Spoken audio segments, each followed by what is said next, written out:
Hi, this is a letter to Helen Michaelius, Australian playwright. Hi Helen, Clode here.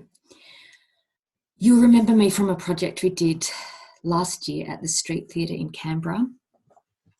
You're working on the creative development of your adaptation of People Might Hear You by Robin Klein, and you kindly invited me to come on board as dramaturg. Anyway, as you can see, I've been asked to write to an Australian female artist whose work has inspired me and who has made a significant impact upon my own way of thinking and working. I chose you, and this is why. So, Helen, not only do you have an impressive body of playwriting work already under your belt, but the way you work, your process, was inspiring to me.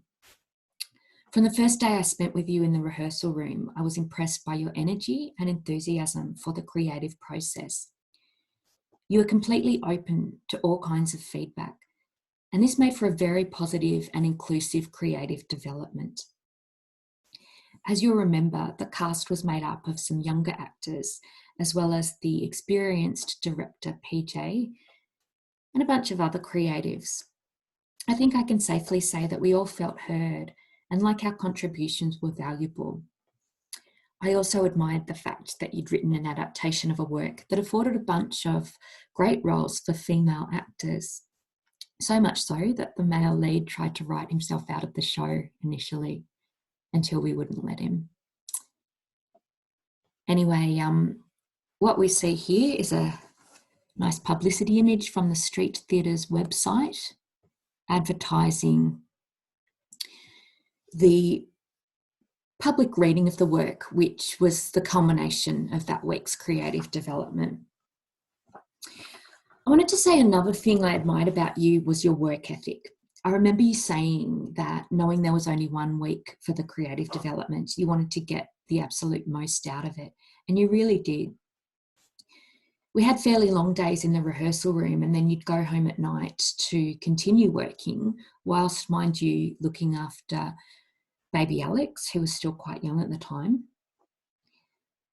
Yet you always made sure you had new material for the actors and directors to work with each day, and the work really did get better and better, which was exciting to be part of. Speaking of being a mum,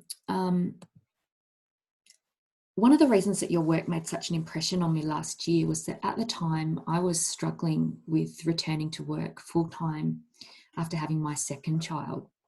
For me, it had been a real challenge, and I must admit that I was almost envious early on of how well you seemed to integrate the different parts of your life. Yet as the week went on, I came to appreciate how you were juggling and negotiating the same kinds of challenges that I had faced at times. For example, you'd had Alex in daycare. I think it was for the first time the week of that creative development. And inevitably he got sick, which was something I could certainly relate to as a mum with kids who've been through early childhood care. But I watched you get through that week and actually do an amazing job under the circumstances. And I was impressed and reminded that life is like this for mums who work. And as a working playwright mum, you did an awesome job. So working with you was a great experience on many levels, and one that I hope to get again.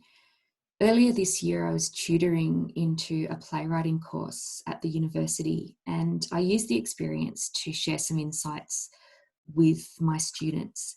These are some of the things I learned from you. Listen to everything and be as open as possible. Being open doesn't mean that you have to incorporate every suggestion. Learn how to discern between which ideas are worth incorporating and which are maybe not. Trust your instincts. Don't try to please everyone, and remember you're human. So thanks, Helen, for inspiring me and allowing me into your process. Warm regards, Clode.